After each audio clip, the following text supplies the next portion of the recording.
Sometimes the best parts of a game aren't the boss fights, the weapons, or the combat. Sometimes it's the quiet moments. There's something special about farming a plot of land, catching a fish by the water, or even just chopping wood to take to your storage. These little things might seem simple, but they help convey a sense of calm and satisfaction that a lot of us don't even get enough in our own lives.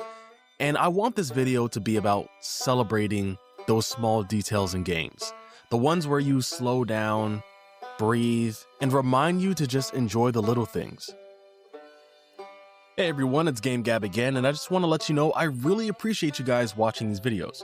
I would love to try and get to 100 subscribers by the end of this month, so please don't forget to like, subscribe, all that good stuff, and we'll get right into the video. Cooking. It's one of those mechanics that can change how you connect with the world and even other people. It's more than just throwing ingredients together. You're attempting to create comfort. Let's take Breath of the Wild for our first example. That little tune that plays when you drop ingredients into a pot, it's short, sweet, and it's satisfying. But it's also very recognizable. It makes you kind of feel like you could go out there and have a seat somewhere out in the wilderness and cook some sort of turkey leg. But Monster Hunter can also be on the same side of the coin as well, at least when it comes to cooking out in the field. But when you see those palicos making your meal for you, it is a beautiful thing to watch. The food animations are some of the most beautiful ones I've ever seen. And what makes cooking so special is that it feels like an act of care. When me and my friends play Minecraft and we're deciding on a mod pack to use, my one and only question is, does it have farming and cooking? If yes, then I'm on board 1000%. And when I spawn in, the first thing I do is build a hobbit shack and a farm. And it's usually bigger than the shack. And once everyone is established, my friend will usually build a community kitchen, and that's where I come in. With my farm plus the appliances from the cooking mods, I can make things like burgers, spaghetti, steamed crab legs, and chamomile tea. And there are a bunch of different stat increases you can get by eating these foods. So when my friends rely on me for food, especially during fights when they really need it, it makes me feel good because you're creating something that symbolizes some sort of safety and comfort. Farming is one of the purest little things in games. It's not flashy, it's not fast, but that's the point. You plant a seed, show up every day, and watch it become something bigger over time. Stardew Valley in the old Harvest Moon games perfected that loop. Wake up, water, tend to your animals, sell your haul, repeat. And it's simple, but the payoff feels great.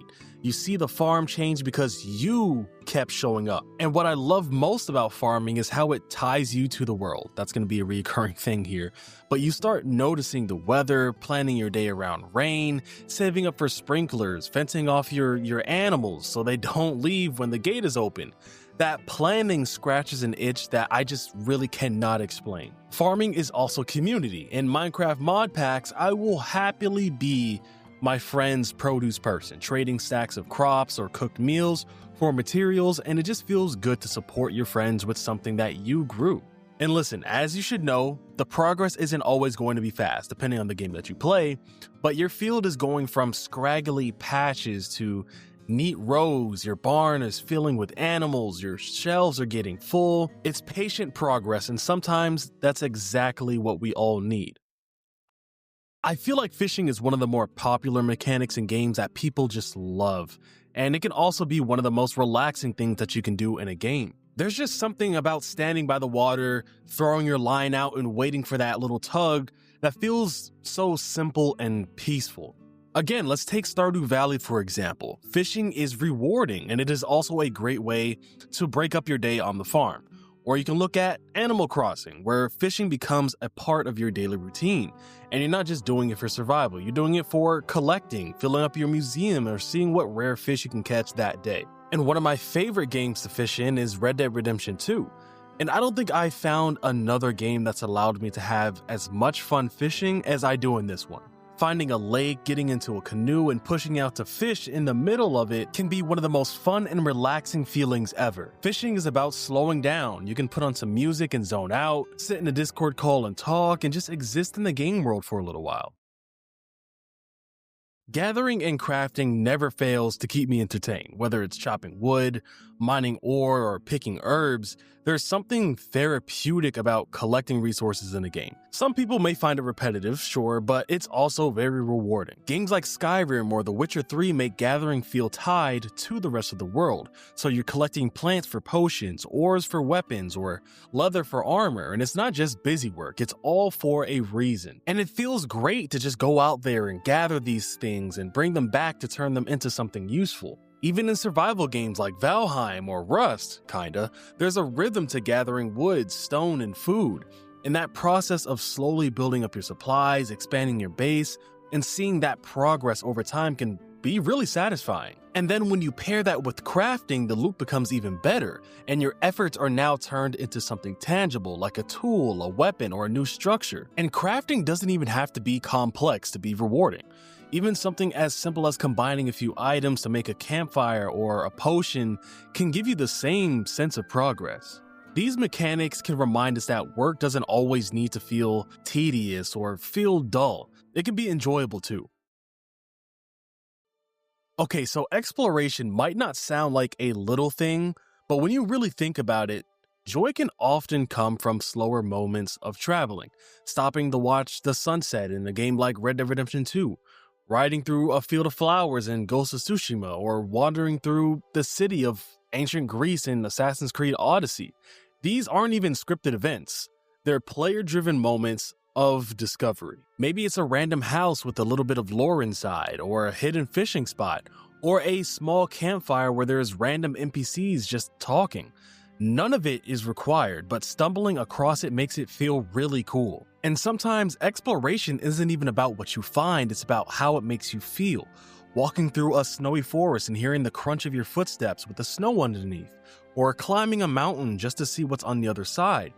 And I really love when you can experience beautiful moments that don't push the story forward, but just allow you to be there. Exploration is often the bind that can tie all the little things together. Farming, cooking, fishing, gathering, they're all enhanced by the world around them. And when you take the time to explore slowly, you realize how much beauty is built into these worlds, and it's just waiting for you to notice it. At the end of the day, all these little things matter because they remind us that games don't always need to be fast. They don't need to be constant action or adrenaline-stimulated moments to be memorable. Farming, cooking, fishing, gathering, crafting, and exploration all give us the chance to slow down and enjoy our time in these worlds. These mechanics are there for a reason, and they help us form connections, again, with the world, with our friends, and sometimes even with ourselves. And they can take us out of a stressful day and give us something quieter to hold on to, even if it's just for a little while. And honestly, that's why I will always appreciate the smaller details in video games, the smaller mechanics.